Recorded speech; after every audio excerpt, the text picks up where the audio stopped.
Hi friends, welcome back to my channel. ಹೇಗಿದ್ದೀರಾ? ಎಲ್ಲರೂ ಆರಾಮಿದ್ದೀರಿ ಅಂದ್ಕೊಂಡಿದ್ದೀನಿ. ನಾವು ಸಹ ಆರಾಮಿದ್ದೀವಿ. ಬನ್ನಿ ಇವತ್ತಿನ ರೆಸಿಪಿನ ಸ್ಟಾರ್ಟ್ ಮಾಡೋಣ. ಏನಪ್ಪ ಇವತ್ತಿನ ರೆಸಿಪಿ ಅಂದರೆ ಕಾಯಿ ಹೋಳ್ಗೆ. ಬೆಂಗಳೂರು ಸೈಡ್ ಒಬ್ಬಟ್ಟು ಅಂತಾರೆ, ನಾವು ಅದಕ್ಕೆ ಹೋಳ್ಗೆ ಅಂತೀವಿ.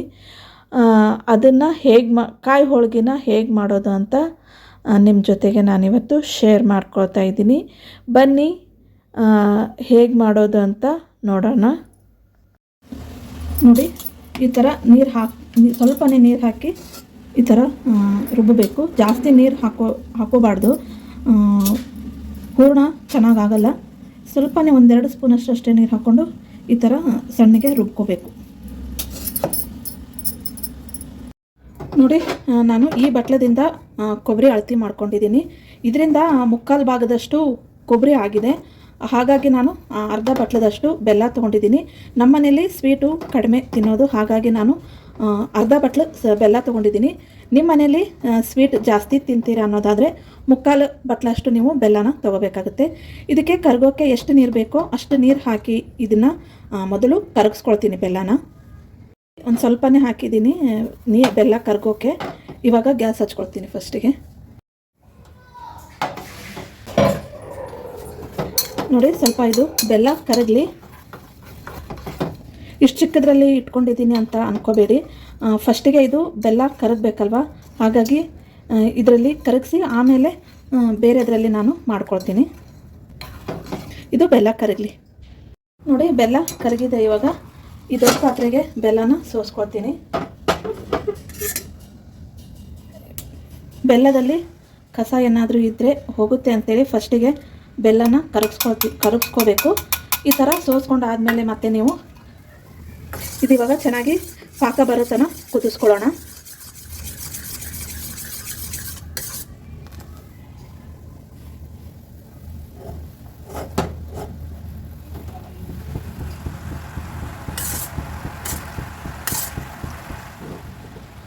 ನೋಡಿ, ಪಾಕ ಬಂದಿದೆ ಅಂತ ಹೇಗೆ ಗುರುತಿಡಬೇಕು ಅನ್ನೋದಾದರೆ ಈ ಥರ ಚಿಕ್ಕ ಪ್ಲೇಟಲ್ಲಿ ನೀರು ಹಾಕ್ಕೊಂಡು ಇಟ್ಕೋಬೇಕು. ಈ ಬೆಲ್ಲನ ತೆಗೆದು ಈ ಥರ ಹಾಕಿದಾಗ ಈ ಬೆಲ್ಲದ್ದೇನು ಹನಿ ಹಾಕಿರ್ತೀವಲ್ಲ, ಈ ಥರ ಒಟ್ಟುಗೂಡಬೇಕಿದು. ಇದು ಕೂಡಲಿಲ್ಲ ಅಂದಾಗ ಪಾಕ ಬಂದಿಲ್ಲ ಅಂತ ಅರ್ಥ. ಕೂಡುತ್ತಲ್ಲ ಆವಾಗ ಅದು ಪಾಕ ಬಂದಿದೆ ಅಂತ ಅರ್ಥ. ಇವಾಗ ಇದನ್ನೂ ಪಾಕ ಬಂದಿಲ್ಲ. ಪಾಕ ಬರೋವರೆಗೂ ಕುದಿಸ್ಕೊಳ್ಳೋಣ. ನೋಡಿ, ಇವಾಗ ಪಾಕ ಬಂದಿದೆ. ನೋಡಿ, ಈ ಥರ ಹಾಕ್ತೀನಲ್ಲ, ನೋಡಿ ಎಷ್ಟು ಚೆನ್ನಾಗಿ ಕೂಡ್ಕೊಂಡಿದೆ ಇದು. ನೋಡಿ, ಇವಾಗ ಕೊಬ್ಬರಿ ಹಾಕ್ಕೊಳ್ತೀನಿ ಇದಕ್ಕೆ. ನೋಡಿ, ಇವಾಗ ತುರಿದು ರುಬ್ಬಿ ಇಟ್ಕೊಂಡಿರೋ ಕೊಬ್ಬರಿನ ನಾನಿದೆ ಹಾಕ್ಕೊಳ್ತೀನಿ. ಚೆನ್ನಾಗಿ ಮಿಕ್ಸ್ ಮಾಡ್ಕೋಬೇಕು.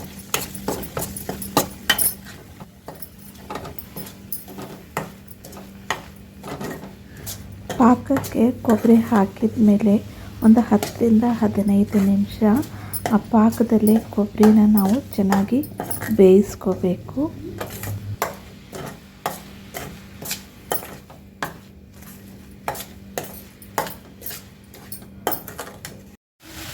ನೋಡಿ, ಈ ಥರ ಆಗಿದೆ. ಇದು ಕೈಗೆ ಅಂಟ್ತಿರ್ಬೇಕು. ಈ ಥರ ಪೂರ ಆರಿದ ಮೇಲೆ ಗಟ್ಟಿ ಆಗಿಬಿಡ್ತಿದ್ದು, ಹಾಗಾಗಿ ಸ್ವಲ್ಪ ಕೈಗೆ ಅಂಟ್ತಿರುವಾಗಲೇ ಇದನ್ನು ತೆಗೆದು ಇಟ್ಕೊಂಡ್ಬಿಡಬೇಕು. ಆರಿದ ಮೇಲೆ ಇದು ಸರಿ ಹೋಗುತ್ತೆ. ಇವಾಗ ಇದಕ್ಕೆ 1-2 ಸ್ಪೂನಷ್ಟು ಎಣ್ಣೆ ಹಾಕ್ಕೊಳ್ತೀನಿ. ನೋಡಿ, 1-2 ಸ್ಪೂನು ಎಣ್ಣೆ ಹಾಕ್ಕೊಳ್ತೀನಿ.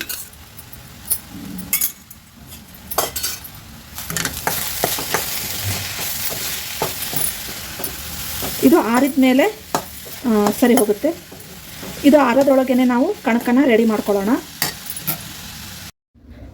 ನಾನಿಲ್ಲಿ ಮೈದಾ ಹಿಟ್ಟು ತೊಗೊಂಡಿದ್ದೀನಿ. ನೀವು ಬೇಕಿದ್ದರೆ ಗೋಧಿ ಹಿಟ್ಟು ಬೇಕಾದರೂ ಯೂಸ್ ಮಾಡ್ಕೊಳ್ಳಿ. ನಾನಿಲ್ಲಿ ಮೈದಾನೇ ಯೂಸ್ ಮಾಡಿದ್ದೀನಿ. ನಾವೇನು ಡೈಲಿ ಮೈದಾ ಏನು ತಿನ್ನೋದಿಲ್ಲ, ಅಪರೂಪಕ್ಕೊಮ್ಮೆ ತಿಂತೀವಿ. ಹಾಗಾಗಿ ನಾನಿಲ್ಲಿ ಮೈದಾನೇ ಯೂಸ್ ಮಾಡಿದ್ದೀನಿ. ಜಾಸ್ತಿ ಯಾರು ಮೈದಾ ಯೂಸ್ ಮಾಡೋಕ್ಕೆ ಇಷ್ಟಪಡೋದಿಲ್ವೋ ಅವರು ಗೋಧಿ ಹಿಟ್ಟು ತೊಗೋಬೋದು. ಇದನ್ನ ಇವಾಗ ಹೋಳಿಗೆ ಹಿಟ್ಟಿನ ಹದಕ್ಕೆ ಕಲಿಸ್ಕೋಬೇಕು. ಹಿಟ್ಟಿಗೆ 1 ಚಿಟಿಕೆಯಷ್ಟು ಉಪ್ಪನ್ನ ನಾನು ಹಾಕ್ಕೊಳ್ತೀನಿ. ನೋಡಿ, ಕಲಿಸ್ಕೊಳ್ತೀನಿ ಇವಾಗ.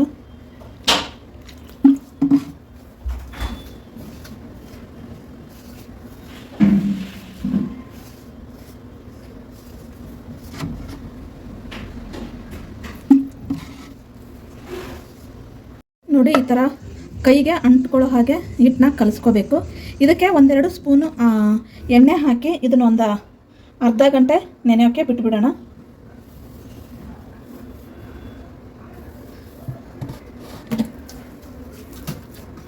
ಈ ಹಿಟ್ಟು ನೆನೆಯೋದ್ರೊಳಗೇ ಕೊಬ್ಬರಿ ಹೂರಣನೂ ಕೂಡ ತಣ್ಣಗಾಗಿರುತ್ತೆ.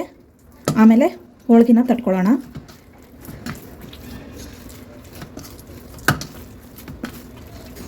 ಇದೊಂದು ಅರ್ಧ ಗಂಟೆ ನೆನೆಯಲಿ. ಇವಾಗ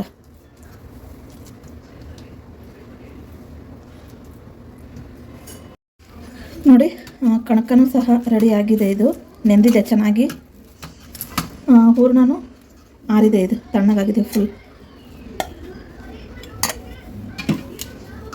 ಇವಾಗ ಹೋಳಿಗೆ ತಟ್ಕೊಳ್ಳೋಣ. ಈ ಥರ ಪೇಪರ್ ತೊಗೊಂಡಿದ್ದೀನಿ ನಾನು, ಚಿಕ್ಕದು. ಇದು ತಳಗ ಎಣ್ಣೆ, ಗ್ಯಾಸ್ ಕಟ್ಟಿಗೆ ಎಣ್ಣೆ ಹತ್ತಬಾರ್ದು ಅಂತೇಳಿ ಇದು ಹಾಕ್ಕೊಂಡಿದ್ದೀನಿ ಅಷ್ಟೇ.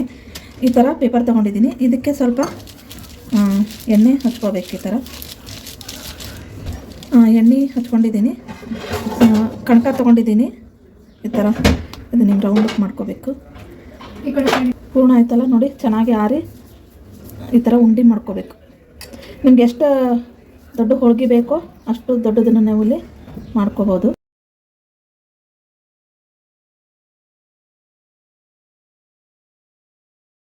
ಇದನ್ನು ತಟ್ಕೋಬೇಕು.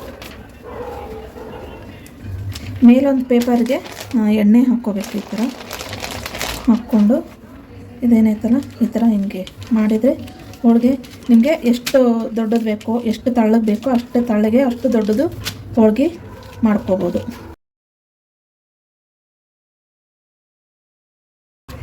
ಒಂದು ಸೈಡು ಹಂಚು ಕಾಯೋಕ್ಕೆ ಇಟ್ಟಿದ್ದೀನಿ. ಆಲ್ರೆಡಿ ಬಿಸಿ ಆಗ್ತಾಯಿದೆ ಹಂಚು.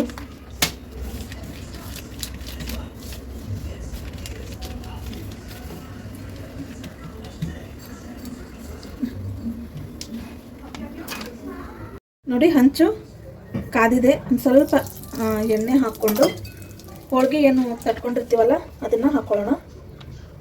ನೋಡಿ ಎಷ್ಟು ಚೆನ್ನಾಗಿ ಬಂದಿದೆ ಹೋಳಿಗೆ. ಮತ್ತು ಮೇಲೆ ಎಣ್ಣೆ ಹಾಕ್ಕೋಬೇಕು ಅನ್ನೋದು ಏನೂ ಇಲ್ಲ.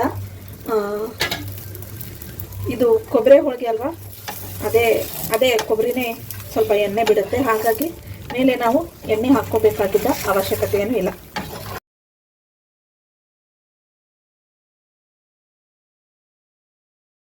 ಇದನ್ನು ನೀವು ಲೋ ಫ್ಲೇಮಲ್ಲೇ ಇಟ್ಕೊಂಡು ಬೇಯಿಸ್ಕೋಬೇಕು. ಕೊಬ್ಬರಿ ಹೋಳಿಗೆ ಹಾಕಿದ್ರಿಂದ ಬೇಗ ಸೀದು ಹೋಗಿಬಿಡುತ್ತೆ. ಹಾಗಾಗಿ ಲೋ ಫ್ಲೇಮಲ್ಲೇ ಇಟ್ಕೊಂಡು ನೀವು ಬೇಯಿಸ್ಕೋಬೇಕು. ನೋಡಿ ಎಷ್ಟು ಚೆನ್ನಾಗಿ ಬೆಂದಿದೆ ಇದು ಅಂತ. ಇವಾಗ ಇದನ್ನು ತೆಗಿತಾ ಇದ್ದೀನಿ. ನೋಡಿ ಎಷ್ಟು ಚೆನ್ನಾಗಿ ಬಂದಿದೆ. ಇವಾಗ ತೆಗಿತಿದ್ದೀನಿ. ನೋಡಿ ಲಾಸ್ಟ್ ಹೋಳಿಗೆನ ಬೇಯಿಸ್ತಾ ಇದ್ದೀನಿ. ಇಷ್ಟೊಂದು ಹೋಳಿಗೆ ಆಗಿದೆ. ನೋಡಿ ಎಷ್ಟು ಹಳ್ಳಗೆ ಬಂದಿದೆ ಅಂತ. ಚೆನ್ನಾಗಿ ಉಬ್ಬಿ ಬಂದಿದೆ ಹೋಳಿಗೆ. ನೋಡಿ